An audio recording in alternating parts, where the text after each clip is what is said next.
esta que penetra hasta los tuétanos, dice la Escritura, ¿no? Eclesiastés, vamos a concluir el libro de Eclesiastés.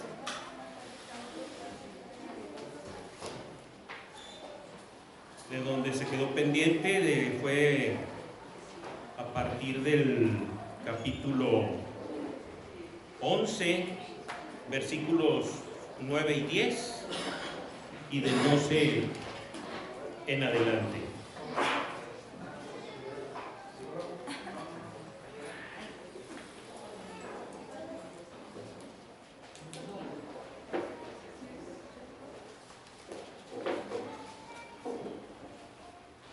Vamos a orar.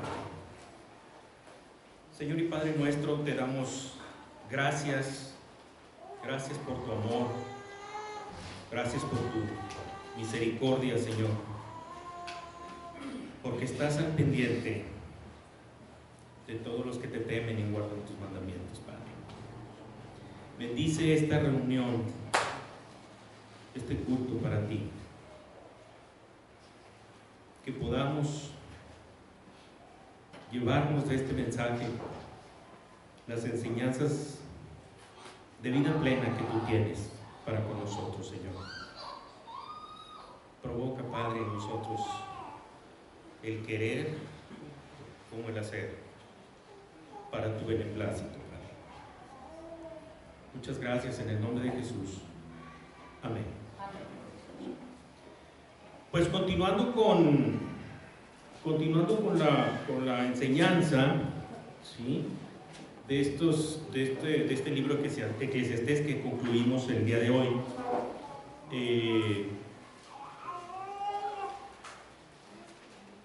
Pues según los estudiosos, el rey Salomón en su juventud escribió el libro de Proverbios, y ya de edad más avanzada es cuando surge este libro de Eclesiastés. Esto significa que Salomón, a cierta altura de su vida, se propone, como hay ahorita muchas filosofías, encontrar el verdadero sentido de la existencia humana. ¿Sí? Él estaba resuelto a descubrir la buena vida. Por eso tantos consejos aquí dentro de este libro, de que gózate con el trabajo y gózate con comer y con beber.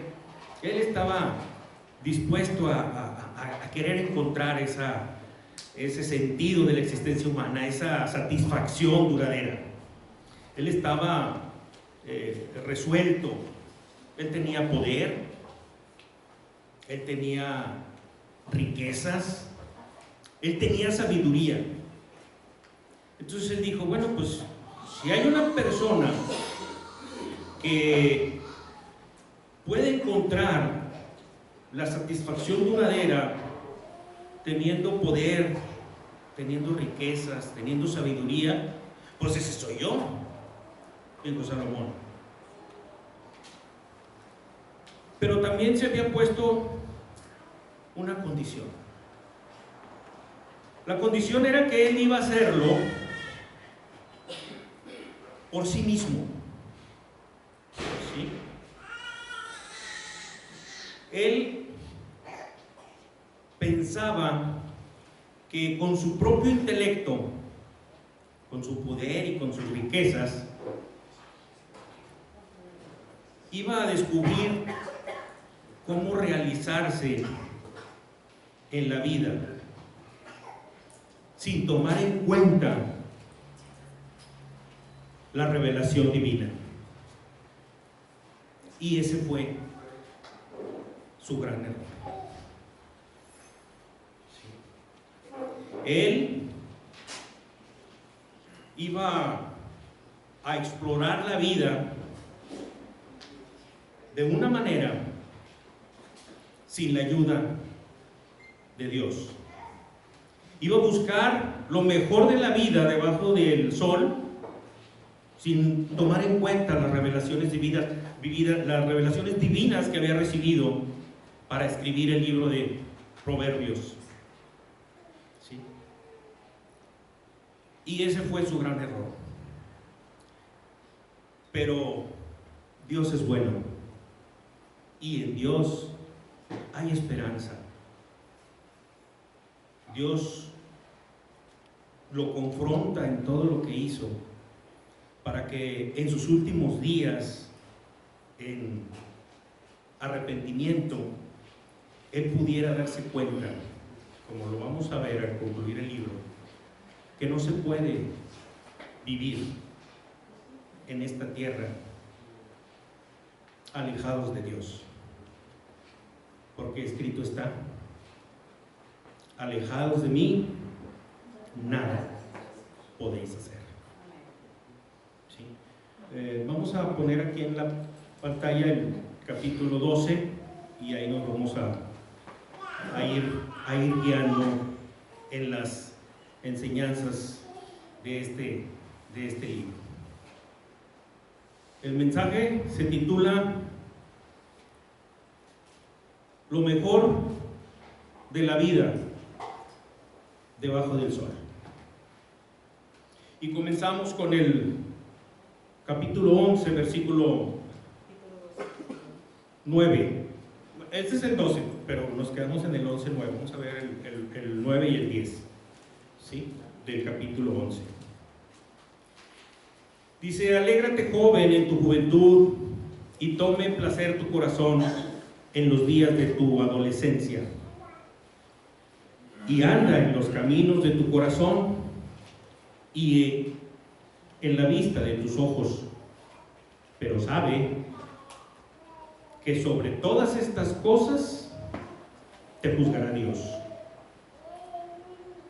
Este es un sabio consejo que nos invita a disfrutar las cosas de la vida, porque esa es la vida cristiana, vivir en gozo, el gozo que nos da Dios de haberlo conocido. Ese no nos lo quita nadie. Y así como Pablo estaba encarcelado y cantando himnos, a veces en el más profundo dolor en el que nos pudiéramos encontrar, tenemos paz. Esa paz que nos da Dios y que sobrepasa todo entendimiento. Y en este sabio consejo no debemos olvidar, como dice aquí el versículo, que de todo lo que hagamos vamos a rendirle cuentas a Dios. La Escritura dice: todo me es lícito, pero no todo me conviene.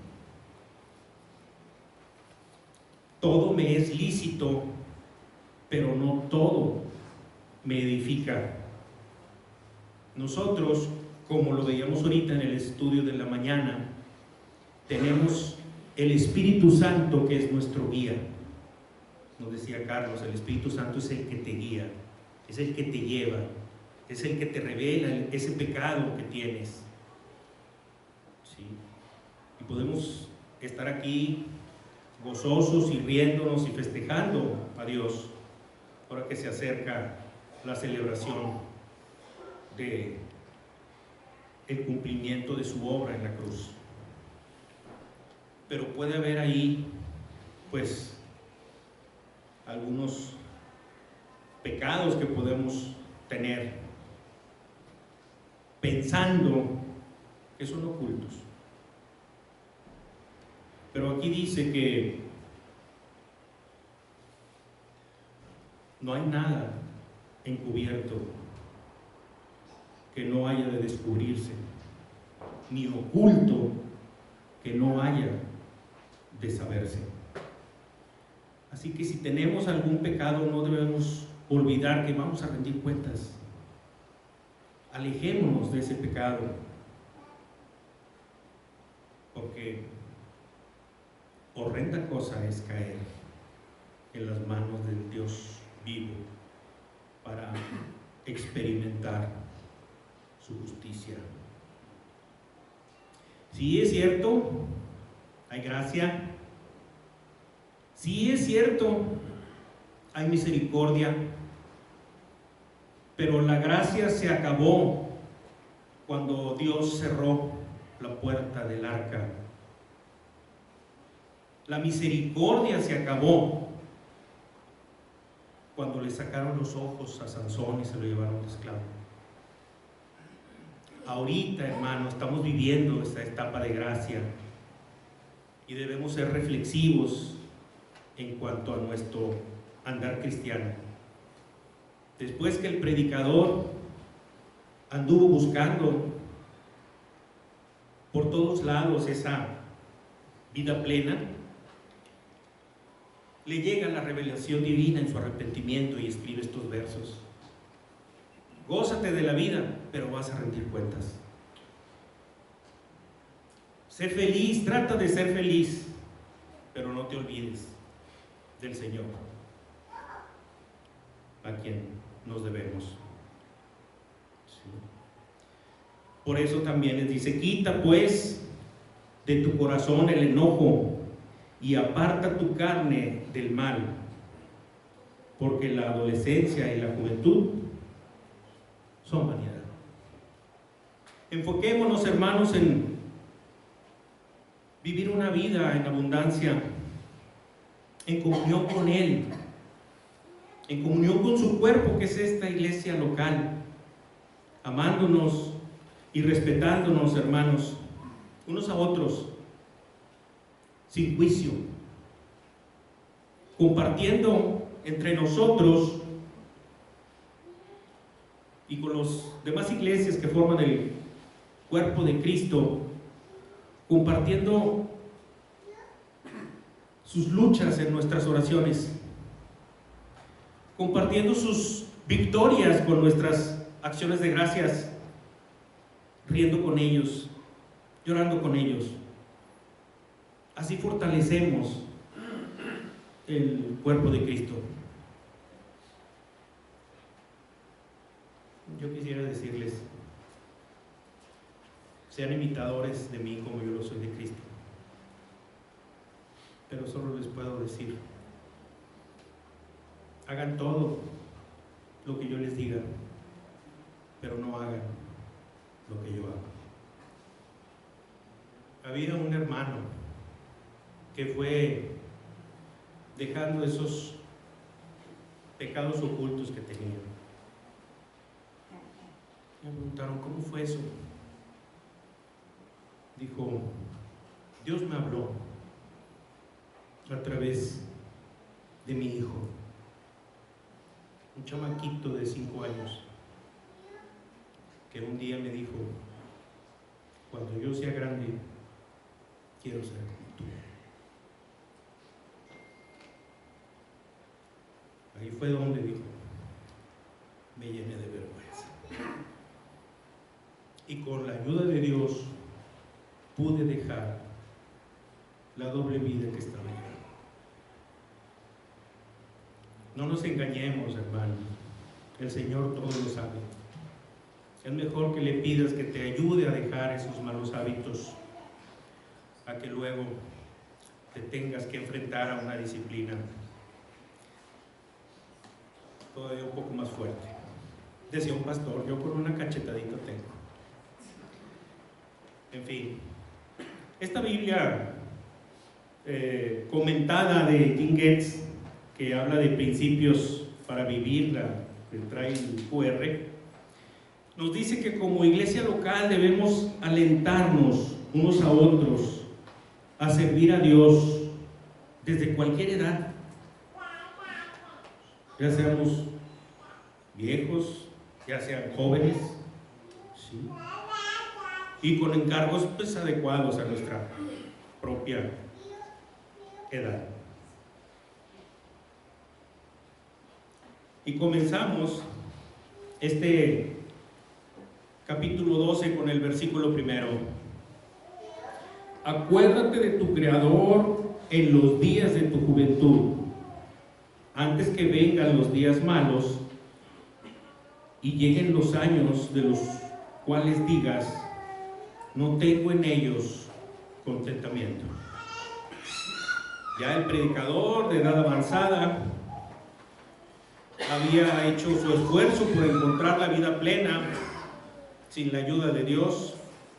Ya se había dado cuenta que había fracasado y nos da este consejo, ¿sí? La voluntad de Dios es que, pues, los que ahorita son jóvenes, vamos a ver, jóvenes así como, pues yo creo que de Mariano para abajo, los que son jóvenes, ¿verdad? Disfruten de la vida conforme a los estándares establecidos por Dios, porque sin duda las cargas de la vida adulta les van a llegar antes de lo que se imaginan. A ella le llegó con Emiliano, ¿sí? Entonces ya tiene, van creciendo los porqués de su vida con su esposa, con su hijo, y él debe ser ese ejemplo ahorita en su juventud, ¿sí? ¿A qué me refiero? Dios es nuestro creador. Él nos hizo y no nosotros mismos, como dice la alabanza. Y por ese motivo es que debemos honrarlo, respetarlo y obedecerlo, ya que Él ha tenido a bien manifestarse por pura gracia en nuestras vidas. Y este versículo también es muy intenso porque trae algo así como una urgencia. Acuérdate del Creador en los días de tu juventud, trae como una urgencia eso de hazlo pronto, hazlo ya, ¿sí? Eso de vivir conforme a la voluntad de Dios antes que llegue una enfermedad, antes que llegue una circunstancia como la muerte, y sin duda antes que llegue la vejez, porque ya cuando llega la vejez, el único contentamiento que podemos tener es nuestro testimonio de vida, lo que hayamos hecho en lo vivido, ¿sí? Eso es lo que nos va a dar ese contentamiento. Así que no dejes para mañana el hábito de un buen cristiano que puedes tener hoy. Dice la Escritura, despojémonos de todo peso y del pecado que nos asedia y corramos con paciencia la carrera que tenemos por delante. Ahí empezó la carrera, ya se paró de ahí. Ya empezó a correr la carrera que tenemos por delante y hay que estar conscientes de ello, ¿sí? Aquí nos habla el libro de consejos precisamente para los jóvenes, que aprovechen estas circunstancias, estos tesoro tan grande que es la juventud, y en la juventud haber conocido al Señor. Dice el versículo 2, antes que se oscurezca el sol y la luz y la luna y las estrellas y vuelvan las nubes tras la lluvia.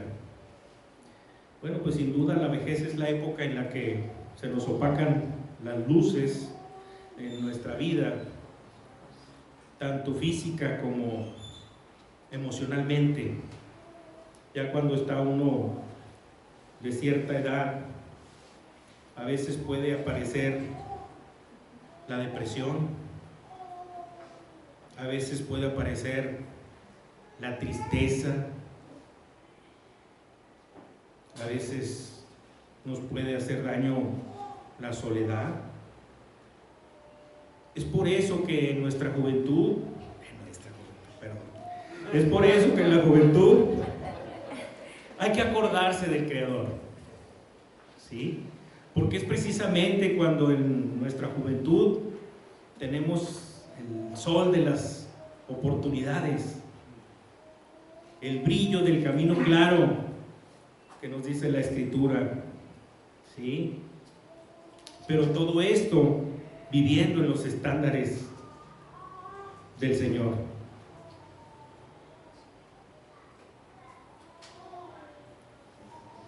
Alguien decía por ahí que cuando eres joven, el cuerpo alimenta el alma, y cuando eres viejo, el alma alimenta el cuerpo. Tú que eres joven hoy, alimenta el alma con fortaleza en el Señor. Alimenta tu alma con confianza en Dios, deleitándote en su palabra. Ahora que tenemos estos meses de lectura de la palabra de Dios, haciendo tesoros en el cielo. Alimenta tu alma para cuando seas viejo, el alma alimente a tu cuerpo, sabiendo que has peleado la buena batalla, has acabado la carrera,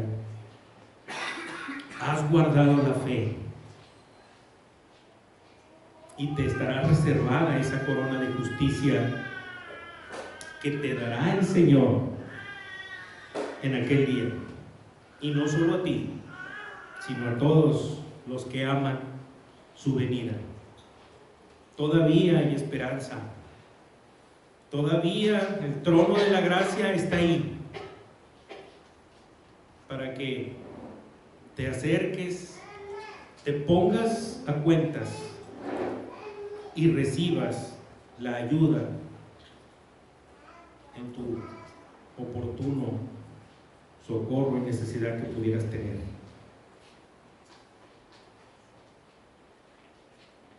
El versículo 3 también hace referencia a la vejez. Todos estos versículos, gracias a Dios, vienen de una manera metafórica, ¿sí? No nos dice el Señor palabras crudas como tú que ya estás viejo y bien apenas te puedes parar. No, lo trata de una manera muy, muy poética, ¿sí? Que digo yo, qué bueno que ya soy viejo, porque qué bonito todo esto, que ya le dice de una manera bien bonita que ya no veo bien, le dice de una manera muy poética que ya no oigo bien, le dice de una manera muy dulce que tengo muchos temores ya, muchas inseguridades. Es muy bonito. Dice el versículo 3: cuando temblarán los guardas de la casa, y se encorvarán los hombres fuertes, y cesarán las muelas, porque han disminuido. A mí ya me faltan dos. Y se oscurecerán los que miran por las ventanas. Van a venir todas estas situaciones de vejez. Por eso es que alienta, en este caso, a los jóvenes, ¿sí? Ya después de una vida recorrida, ¿sí?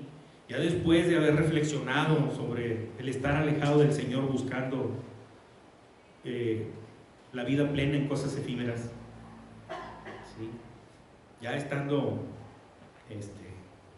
en el ocaso de su vida, da estos consejos. En este versículo, bueno, pues el cuerpo del hombre envejecido se presenta de manera figurativa como una casa.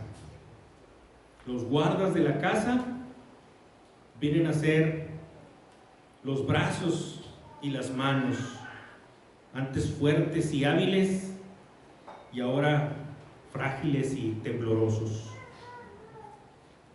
¿Sí? Va a llegar la vejez, sin duda. Versículo 4 dice: y las puertas de afuera se cerrarán por lo bajo del ruido de la muela, cuando se levantará a la voz del ave, y todas las hijas del canto serán abatidas. Aquí, bueno, pues la manera tan poética, pues hay varias interpretaciones. Una de ellas es que las puertas se cerrarán, se refiere pues a los oídos, ¿sí? Las puertas de afuera se cerrarán, se refiere a los oídos del cuerpo humano, que cuando ya estamos mayores de edad, pues ya empezamos a perder el sentido del oído.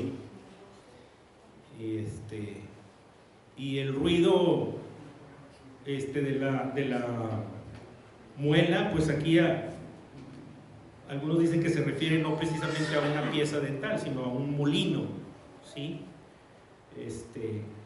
Dice, y cuando se levantará a la voz del ave, también nos sucede, llegamos en un momento en nuestra edad en la que, si bien es cierto que se duerme 8 horas, creo que es el estándar de que uno debe dormir 8 horas, de la noche a la mañana, pues ya nosotros, cuando llegamos a cierta edad, pues ya nos pasa que sí dormimos las 8 horas, pero en abonos, ¿sí?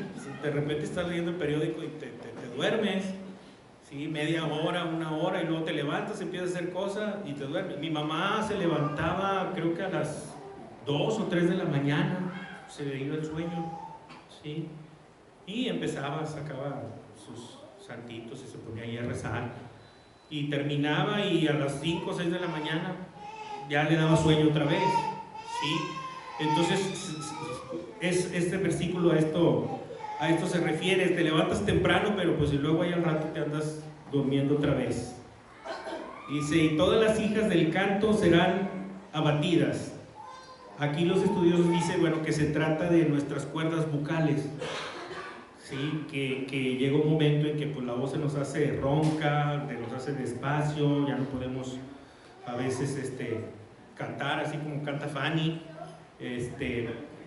y no, nos sale una voz aguardientosa que para qué les cuento, ¿sí? Todos estos son síntomas, les digo, muy poéticos de la vejez, ¿sí? Dice el versículo 5, cuando también temerán de lo que es alto, ¿sí? También se empieza a desarrollar un temor ahí a subir y bajar de las escaleras, ¿sí? A las alturas. Dice, habrá terrores en el camino, se puede perder la confianza en nosotros mismos, empezar a sentir miedos de salir solos o salir de noche. Nosotros teníamos un estudio hace algunos años ahí en la casa, y sí había una de las hermanas que ya era mayor de edad, y ella a cierta hora, ya ves que terminas el estudio y empiezas a hacer plática, etcétera, y decía, no, ya es la hora en que me voy porque no me gusta mucho manejar así de noche, decía la hermana. O cuando llovía, pues peor, porque aparecen así medios fantasmas ahí de luces ahí a la hora que vas manejando, con la edad. Ustedes no, con la edad. Y pues sí se te dificulta, y a veces no quieres arriesgarte, te dan ciertos temores, ¿verdad? Dice, y florecerá el almendro. El almendro hace alusión, es una flor blanca la del almendro, hace alusión al hermano Víctor, que tiene sus flores blancas en sus sienes, ¿verdad? Yo ahí la llevo también, pero bueno, pues hace alusión a las canas. Les digo, es alusión a toda esta situación de la vejez, pero más que nada lo que quiere enfatizar es hacia la juventud. A ti te va a pasar todo esto, pero ahorita que eres joven, ahorita que tienes el tiempo, ahorita que tienes la fuerza, vive bajo los estándares del Señor, para que cuando llegues a esta edad tengas cierto grado de satisfacción, para decir, yo sé en quién he creído, ¿sí? Entonces, bueno, pues aquí hace referencia el almendro a lo de las canas, y la langosta será una carga, ¿sí? Aquí también pues hace referencia que cuando uno es joven, pues no sé, de las cosas más pesadas que yo había llegado a cargar en la juventud, pues era un bulto de cemento, esos que pesan 50 kilos. Ahorita no puedo ni con el garrafón del agua que es de 20 litros, ¿sí? Entonces, pues también vamos perdiendo esa habilidad y esa fuerza y cosas que antes para nosotros eran no pesadas, ahorita ya se nos vuelven pesadas, ¿sí? Dice, y se perderá el apetito. Gracias a Dios, eso todavía no me pasa. ¿Cómo pueden ustedes ver? No soy tan viejo como alguna vez me dijeron por allá. Sí, estábamos platicando con mis hijas y no sé, hablamos de una bebida que se llamaba, yo les hablé de una bebida que se llamaba el Kool-Aid, ¿sí? Y entonces pues una de mis hijas dijo, yo no sabía que el Kool-Aid era tan viejo.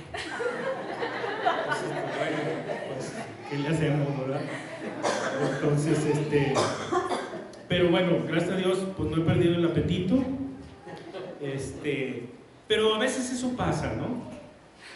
Y hacen reconocimiento, dice aquí el versículo, dice, porque el hombre va a su morada eterna y los endechadores andarán alrededor por las calles. Los deseos naturales van disminuyendo, se van quitando las ganas de comer. Me acuerdo, pues así falleció mi mamá, ya no quería comer en sus últimos días, había perdido su fuerza. Todo lo que aquí dice de manera poética pasa. Y pues de cierta manera nos toca ir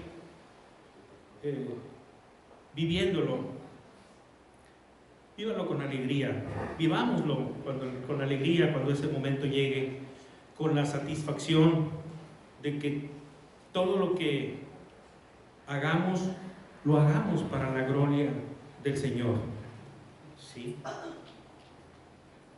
El 6, bueno, pues precisamente habla de la muerte, situaciones figurativas de la muerte. Antes que la cadena de plata se quiebre y se rompa el cuenco de oro y el cántaro se quiebre junto a la fuente y la rueda sea rota sobre el pozo. Son cosas figurativas ya de la muerte, porque reafirma el versículo 7, y el polvo vuelva a la tierra como era, y el espíritu vuelva a Dios que lo dio. Efectivamente, ¿verdad? Como está escrito en Génesis, debe ser como que 3:19. Con el sudor de tu rostro comerás el pan hasta que vuelvas a la tierra, porque de ella fuiste tomado, pues polvo eres y al polvo volverás. ¿Sí? Aquí está la gran revelación para el predicador. En el caso de un creyente, bueno, pues efectivamente el espíritu vuelve a Dios, pero en el caso de un inconverso, tristemente no es así. En el caso de un inconverso, el espíritu va al Hades a esperar su juicio. Por eso la urgencia de predicar el Evangelio, por eso la urgencia de decir a las personas que hay esperanza de una vida eterna en Cristo Jesús. Por eso la esperanza de hablar la palabra que pueda llevar a la gente a un arrepentimiento, a un nuevo nacimiento y a una vida plena debajo del sol. Tú que eres joven y tienes la oportunidad, tú que eres joven y cuando te hablaron del Evangelio de Jesucristo, no lo creías. Yo te digo, es una gran verdad. En su momento yo tampoco lo creía, pero es una gran verdad. Él me rescató. Tuve la suerte de que yo no lo busqué, como muchos. Él vino por mí. Y a estas alturas de mi vida estoy tratando de vivir una vida llena en el Señor, plena en el Señor, sobre todo manifestando el agradecimiento, porque Él no tenía por qué salvarme, Él no tenía por qué rescatarme, pero en su gran amor, espera que todos lleguen al conocimiento de su palabra, que lo describe a Él como es un Dios de amor, un Dios fiel, un Dios transformador, un Dios que te quita el corazón de piedra y te pone uno de carne para que puedas conocer qué tan bueno es.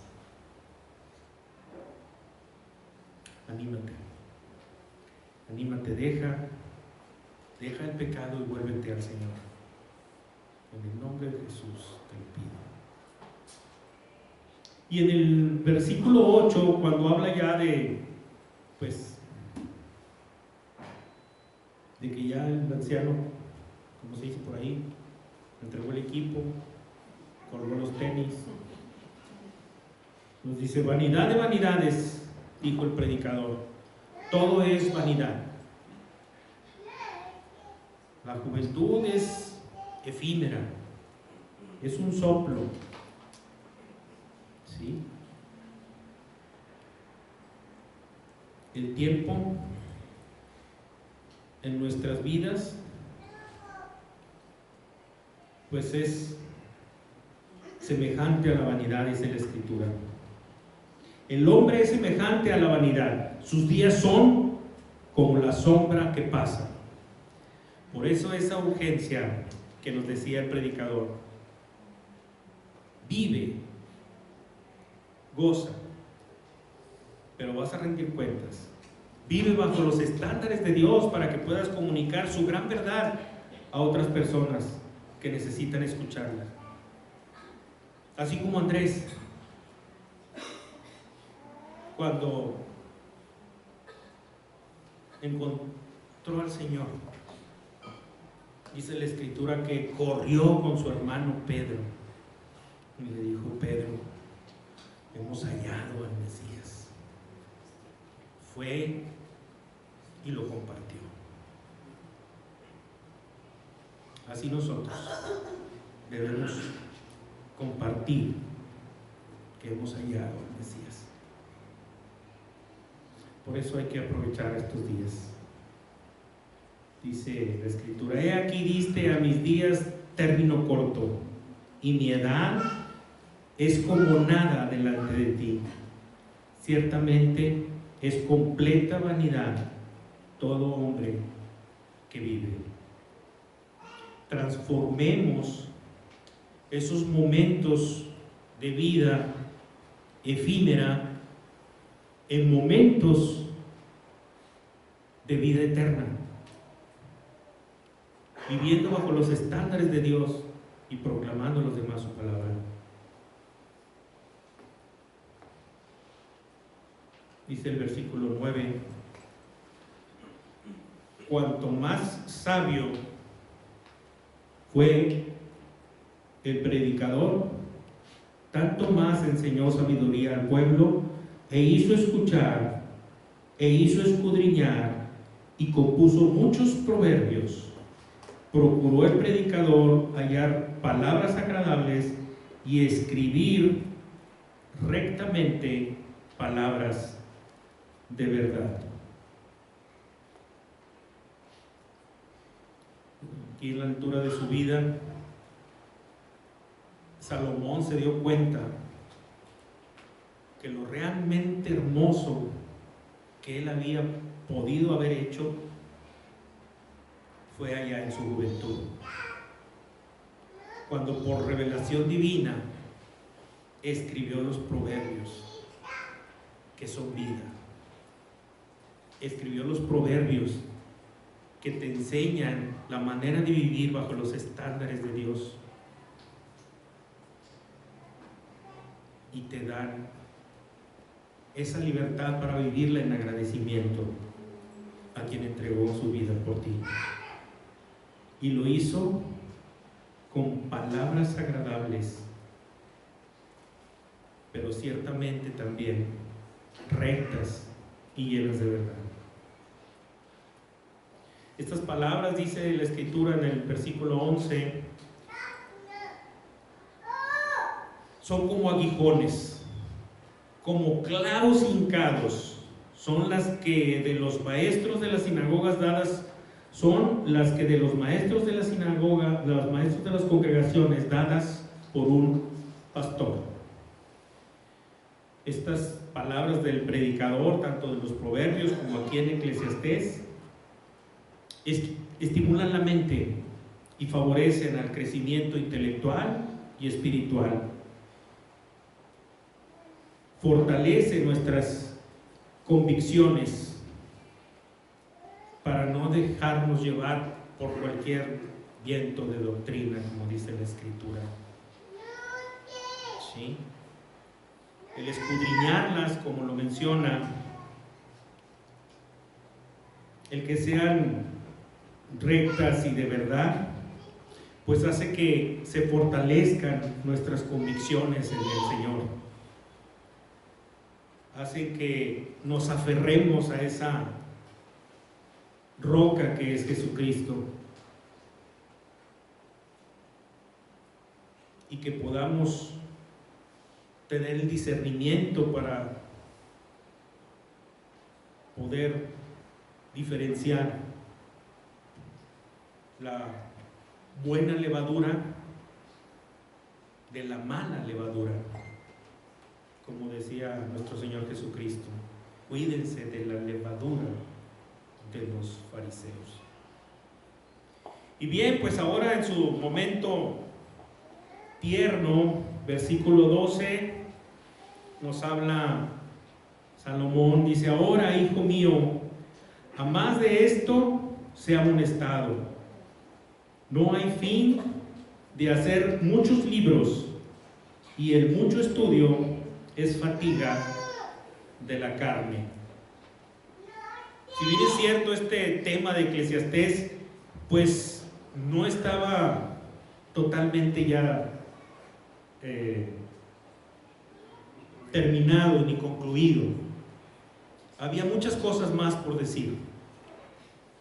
Sin embargo, pues le está diciendo, si empezamos a escribir más y más y más libros de todas las cosas efímeras de la vida, de todo lo que no vale la pena, de lo malo que te va a pasar, como veíamos en el estudio pasado, viviendo lejos de la fidelidad de Dios, ¿sí?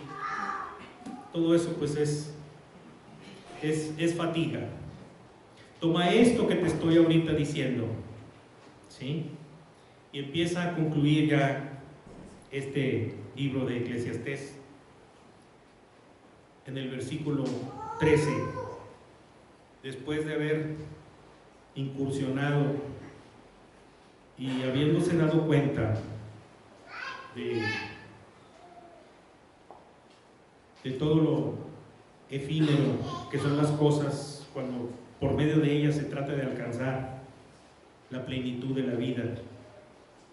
El fin de todo discurso oído es este: teme a Dios y guarda sus mandamientos, porque esto es el todo del hombre. Porque Dios traerá toda obra a juicio juntamente con toda cosa encubierta, sea buena o sea mala. La base de vivir una vida plena es el temor de Dios. Esto es reverenciarlo. Esto es tener un reconocimiento pleno y apropiado de quién es Él y de lo que Él demanda de los hombres en su vida diaria. Porque la Escritura no nomás está escrita para los cristianos. La Escritura también habla de lo que le va a pasar a los que no son cristianos, aunque no quieran leerla, aunque digan que esto no es cierto. Sí. La Escritura es el cómo vivir agradando a Dios.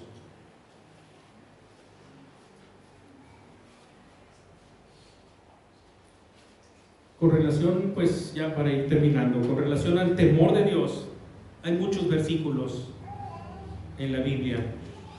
Tomaremos solo algunos cuantos. Isaías 33:6: y reinarán en tus tiempos la sabiduría y la ciencia y abundancia de salvación. El temor de Jehová será tu tesoro. Salmo 112:1: bienaventurado el hombre que teme a Jehová y en sus mandamientos se deleita en gran manera. Como ahorita nos contaba la hermana Carmen, que ella se deleita en estos estudios matutinos, en la escritura, en las enseñanzas. Salmos 34:7: el ángel de Jehová, este se lo saben, ya se lo deben de saber. El ángel de Jehová acampa alrededor de los que le temen. Sí.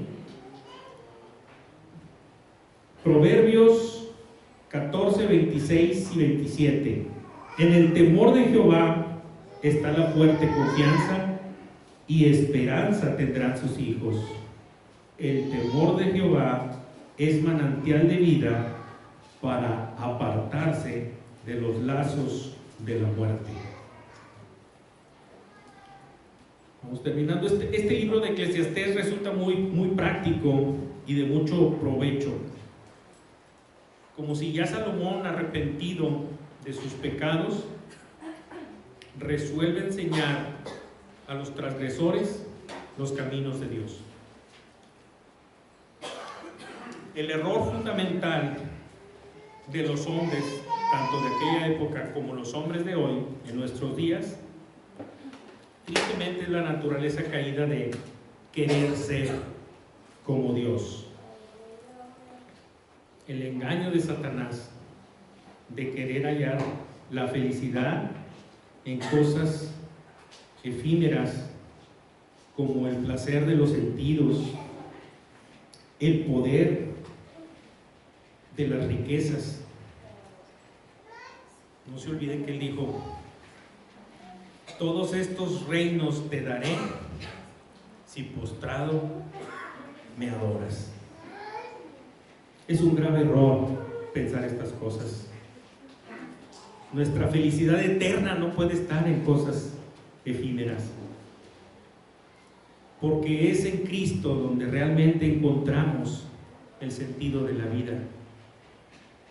Es en Cristo en quienes están escondidos todos los tesoros de la sabiduría y del conocimiento, nos dice Pablo en Colosenses. ¿Sí? El plan redentor de Dios nos asegura la vida plena, tanto aquí en la tierra como allá en el cielo. No olvidemos esto, hermanos. Vamos a orar. Señor y Padre nuestro, te damos gracias porque a través de este libro podemos aprender en cabeza ajena. Este predicador